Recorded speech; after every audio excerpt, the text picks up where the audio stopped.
Maharana Pratap. Most people think that his story is centered around the Battle of Haldighati, but that was not the only major event in his life. He did many more greater things than that. And most people think that he did not succeed. He just resisted the Mughals, but he did not conquer any land back. So without further ado, let's begin.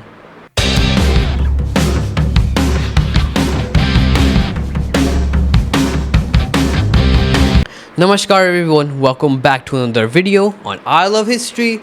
My real name is Shriyansh Tiwari, and today we're going to be talking about the great Maharana Pratap. If you don't know who he is, he was the ruler of Mewad from 1572 to 1597, and he is known for not bowing down to the greatest Mughal emperor Akbar when he had such a smaller kingdom and lesser resources than the vast Mughal empire under Akbar. He was the ruler of Mewad, as mentioned as before, and Mewad was the only state at that time which did not bow down under the Mughals. While all the Rajput states, Mewad is also a Rajput state, which is now in Rajasthan. So all the other Rajput states had become vassals under the Mughal emperor Akbar, but Maharana Pratap refused to. Most people know the Battle of Haldighati. I'm just going to explain it to you in brief. So Akbar had tried to convince Maharana Pratap to become a vassal as well. Akbar did not want war. It would be a headache for him. But Maharana Pratap, despite so many persistent attempts by Akbar, he refused.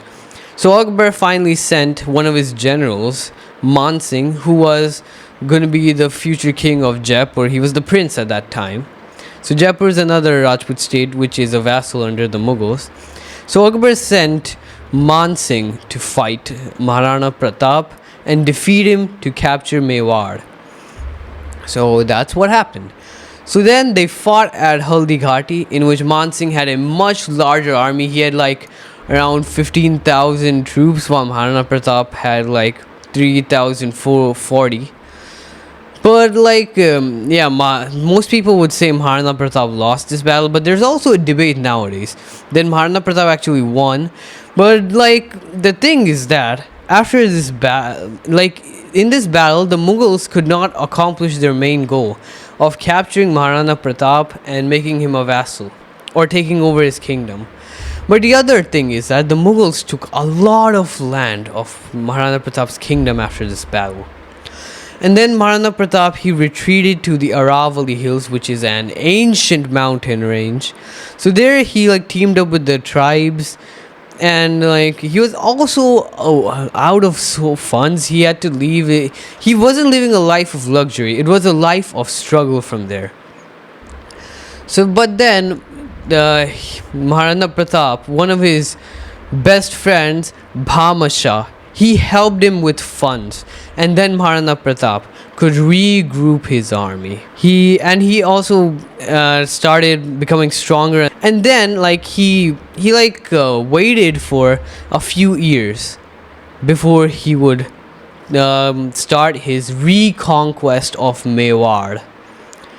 So it started in 1582 when Maharana Pratap fought another major battle of his life, the Battle of Diwer, in 1582, where he defeated 36,000 Mughal forces while having an army of 5,000 only. And all of the Mughals surrendered in front of Maharana Pratap. And from there, Maharana Pratap fought many, many more battles. And then he captured almost all of his territory back, except for Chittor. And also, Maharana Pratap wasn't the one who lost Chittor from the Mughals.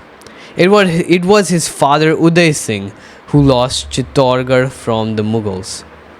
So, Maharana Pratap, when he became king, the amount of land which he had was lesser compared to how much he had regained and took over after the reconquest of Mewad.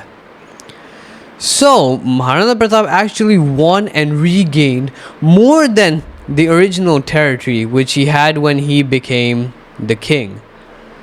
So guys, Maharana Pratap is great, obviously.